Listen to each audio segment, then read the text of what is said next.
اور ساتھ میں 3 روٹی رکھی. اپنے غلام سے کہا عیسیٰ علیہ السلام نے کہ روٹیاں رکھ لو, بھوک لگے گی تو کھا لینا, ہم بھی کھائیں گے تم بھی کھانا. 3 روٹی رکھوائی اور عیسیٰ علیہ السلام پہنچے. راستے میں چلتے چلتے غلام کو لگی بھوک. عیسیٰ علیہ السلام تو کرنے لگے آرام, اس نے دھیرے سے ایک روٹی نکالی اور کھا لی. اب عیسیٰ علیہ السلام پہنچے نا, کہا کہ بھائی روٹی تو میں نے 3 رکھی تھی اور روٹی اس میں 2 ہے, ایک روٹی کہاں گئی؟ تو غلام کہنے لگا دیکھو میں نے نہیں کھائی ہے, اللہ کی قسم میں نے نہیں کھائی. کھائی ہوگی جس نے. قسمیں انسان کتنی جلدی کھاتا ہے, کوئی قیمت ہی نہیں ہے نا. فون پہ بھی لگا ہوا ہے تو بس اللہ قسم ایسا نہیں. قسمیں تو ایسے ہو گئی ہیں جس کا کوئی حساب نہیں. اور باتوں سے بڑا ڈرتا ہے. ابھی کہہ دو جا کے نا کہ فلاں جالی پکڑو چل کے, کہے نہیں نہیں نہیں جالی نہیں پکڑیں گے, قسم قرآن سر پہ رکھ کے جتنی بتاؤ قسمیں کھلائے گا, کھا لے گا. یہ ہمارا دماغ ہو چکا ہے. تو عیسیٰ علیہ السلام سمجھ تو رہے تھے کہ بھائی ہم 2 لوگ ہیں, روٹی ہم نے 3 رکھی, راستے میں کوئی جناتوں نے تھوڑی کھا لی, تمہیں نے کھائی ہوگی, میں نے کھائی نہیں ہے, روٹی غائب بھی ہو گئی ہے اور تم کہہ رہے ہو قسم کھا کے میں نے کھائی نہیں ہے, پھر گئی کہاں؟ تو عیسیٰ علیہ السلام کو اس ایک روٹی کا فرق نہیں تھا. بات اس کی تھی کہ جھوٹ کیوں بول رہے ہو, جھوٹ مت بولو, میرے ساتھی ہو کر جھوٹ بولو گے تم. تو عیسیٰ علیہ السلام نے کہا کہ لاتوں کے بھوت باتوں سے نہیں مانتے. تو انہوں نے 3 ڈھیر بنائے مٹی کے چھوٹے چھوٹے. عیسیٰ علیہ السلام نے اس پر پھونک ماری, وہ سونا بن گیا. تینوں مٹی کے جو ڈھیر تھے وہ کیا بن گئی؟ سونا. عیسیٰ علیہ السلام نے ایک سرکائی اپنی طرف, کا یہ ایک تو ڈھیر ہمارا ہے, ایک ڈھیر سرکایا اس کی طرف کہ یہ ایک ڈھیر تیرا ہے. ایک ڈھیر کی طرف اشارہ کر کے کہا کہ یہ اس کا ہے جس نے 3ری روٹی کھائی ہے. تو وہ کہنے لگا اے اللہ کے نبی عیسیٰ, خدا کی قسم یہ روٹی میں نے کھائی تھی, میں نے کھائی تھی, بس یہ آپ ڈھیر مجھے دے دیں. تو عیسیٰ علیہ السلام نے کہا بھی مجھے کیا کرنا یہ مٹی کے ڈھیر, میرے لیے تو مٹی اور سونا برابر ہے, مجھے کیا کرنا. تو عیسیٰ علیہ السلام نے کہا جاؤ رکھ لو, لے جاؤ. وہ وہیں سے عیسیٰ علیہ السلام کے ساتھ اس نے چھوڑ دیا. عیسیٰ علیہ السلام نے کہا سونا لے جاؤ لیکن تمہیں میرے ساتھ رہنے کی ضرورت نہیں ہے, اجازت نہیں ہے, تم جیسا جھوٹا انسان میرے ساتھ نہیں رہ سکتا, جاؤ یہاں سے. وہ اس نے مٹی لی نا ڈھیر اور لے کر چل دیا. اب سامنے سے مل گئے اسے کچھ بدماش, 2 بدماش مل گئے, 2 لوگ. انہوں نے کہا بھائی اتنی جنگل میں کہاں جا رہے ہو, اس کے پاس کچھ تو ہوگا. کہاں, یہ بدماشی بہت پرانی ہے, اس دور کی نہیں ہے, بہت پہلے سے چلی آ رہی ہے. وہ بدماشوں نے کہا کہاں جا رہے ہو, کیا ہے تمہارے پاس؟ کہا کچھ نہیں. اس نے آستین کے اندر وہ سونا چھپا لیا. کہا کچھ نہیں ہے میرے پاس. کہا تلاشی لو. اس نے سوچا یار تلاشی لیں گے تو انہیں پتہ ہی چل جائے گا نا. اب بابا فرید الدین گنج شکر رحمۃ اللہ علیہ والی اس کے تھاٹس تو تھے نہیں کہ وہ ڈکیت مل گئے. انہوں نے کہا ہاں یہ 40 اشرفی ہمارے اندر صدری کے اندر سلی ہوئی رکھی ہے. تو سچ نجات دیتا ہے نا. آپ صلی اللہ علیہ وسلم نے فرمایا کہ سچ جو ہوتا ہے وہ نجات دیتا ہے. ایک ہرنی کا واقعہ ہے. آپ صلی اللہ تعالیٰ علیہ وسلم کے دور میں ایک ہرنی بندھی ہوئی تھی. آپ صلی اللہ علیہ وسلم کا ادھر سے گزر ہوا.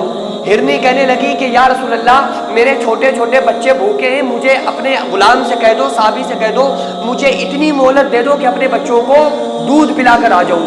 آپ صلی اللہ علیہ وسلم نے صحابی سے کہا یہ ہرنی مجھے دے دو. کہا لے لو, آپ کا تو سارے ہی کچھ ہے, لے لیجئے.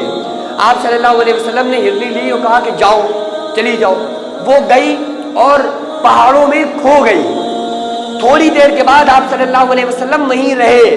تھوڑی دیر کے بعد وہ ہرنی آئی اور دوڑتی بھی آئی, اور آنے کے بعد کہنے لگی کہ یا رسول اللہ میں اپنے بچوں کو دودھ پلائی اور اب آپ مجھے جس صحابی سے آپ نے لیا تھا چاہے تو اس کو دے دیجئے.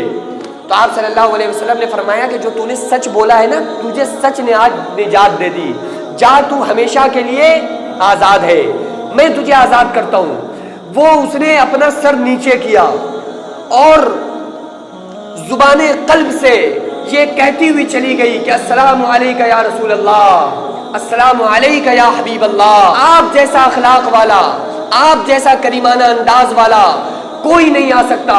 جبھی قرآن کہہ رہا ہے انک لعلی خلق عظیم, اے میرے نبی صلی اللہ علیہ وسلم آپ کے اخلاق بڑے عظیم ہیں. دیکھو سچ نجات دیتا ہے. سچ نے کیسے ہرن کی جان بچائی. تو اس نے سوچا یار اب یہ لوگ ہماری تلاشی تو لیں گے اور ہمارا بھانڈا پھوٹ جائے گا. اس نے بتایا دیکھو سنو ہمارے پاس بہت مال ہے, ایسا کرو تم ہمیں مارنا مت. وہ سمجھ گیا نا کہ بدماش مار دیں گے. اس نے کہا مارنا نا 3 ہمارے پاس سونے کے ڈھیر ہیں, ایک تمہارا ایک ہمارا, ایک ہمیں دے دو باقی تم لوگ بانٹ لو. اس نے سوچا ورنہ جان سے بھی جائیں گے مال سے بھی جائیں گے, اس سے اچھا بتا دو تو ایک جو کچھ ملنا ہوگا مل تو جائے گا نا. تو وہ تینوں لوگ ساتھ ہو لیے 3 ڈھیر لے کر. اب جب جیسے ہی آگے پہنچے نا تو لگی بھوک. انہوں نے کہا ایسا کرو ایک جنا بیٹھ جاؤ, 2 لوگ یہاں بیٹھ جاؤ سامان کے پاس, میں جا رہا ہوں ناشتہ لے کر کھانا لے کر آ رہا ہوں. ایک جنا چلا گیا کھانا لینے کہ چلو بھائی کھانا پینا کھا لے, بھوک لگ گئی ہے نا کافی. 2 بیٹھے ہوئے سونے کے پاس ہیں. ان دونوں نے یہ مشورہ کیا کہ جب وہ آئے گا نا کھانا لے کر تو اس کو ہم تیر سے مار دیں گے اور اینٹ ہم دونوں بانٹ لیں گے. تو اس نے کہا بڑی اچھی بات ہے, پیسہ ایسی چیز ہوتی ہے نا کہ وہ بھائی بھائی کی میں قتل و غارتی کروا دیتی ہے. تو انہوں نے کہا ٹھیک ہے. جیسے ہی وہ ناشتہ لے کر قریب آیا ان دونوں نے مارا نیزہ تیر اور وہ وہیں چٹپٹ ہو گیا, ختم. اب ان دونوں نے سوچا کہ یار چلو اب اینٹ تو ہم تم بانٹ لیں گے نا, یہ سونا جو کچھ ہے اینٹ ہم تم بانٹ لیں گے سونا, لیکن چلو یہ ناشتہ تو ہم لوگ کر ہی لیں نا, کم سے کم بھوکے ہیں ہم لوگ.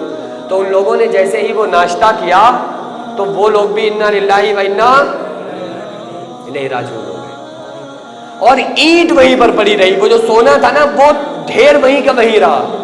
اللہ کے نبی نے کہا تھا کہ دیکھو یہ دنیا ہے, اسے چھوڑو, اس کے چکر میں مت پڑو. لیکن وہ پڑے تو کیا ہوا, سونا وہیں کا وہیں رہا لیکن وہ لوگ چل بسے. اس لیے اللہ اس کے رسول صلی اللہ علیہ وسلم کو فالو کر کے زندگی بسر کرو.